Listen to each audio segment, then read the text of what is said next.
Economics के क्षेत्र में कम योगदान नहीं था।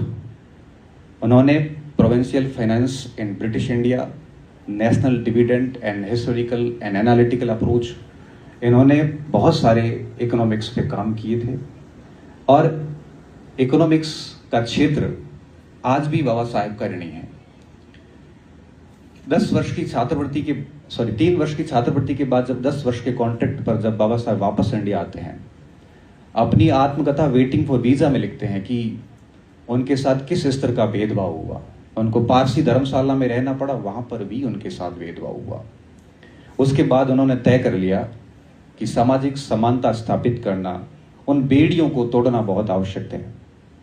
यही कारण था कि उन्होंने स्वयं को स्वतंत्रता संग्राम से अलग कर लिया, ये मानते हुए कि अगर दलितों को, वंचितों को अगर मुख्य धारा में लाना है तो अंग्रेजों का यह रहना जरूरी है।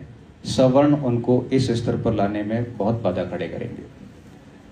महात्मा बुद्ध ने सामाजिक समानता के लिए जो संघर्ष आरंभ किया था, वो मरा नहीं था, वो दवा अवश्य था।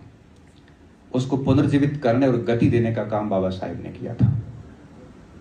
और फिर भारत में रहते हुए उन्होंने विभिन्न सारी पत्र पत्रिकाएं, एक पत्रकार के रूप में भूमिका निभाते हुए मूक नायक, बहिष्कृत भारत, जनता जैसे अखबारों का संपादन कर दलितों के अधिकारों को नेशनल इश्यू बनाया।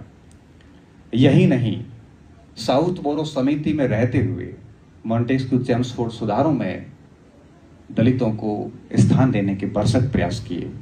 उसके बाद जब साइमन भारत आते हैं तो उनका स्वागत किया गया। और उसके बाद में जब गोलमेज सम्मेलन हुए लंदन के अंदर तीनों, उनमें बाबा साहब ने भाग लिया और दलित समस्या को अब केवल राष्ट्रीय समस्या रहने नहीं दिया और इस समस्या को पूरी दुनिया के सामने रखा।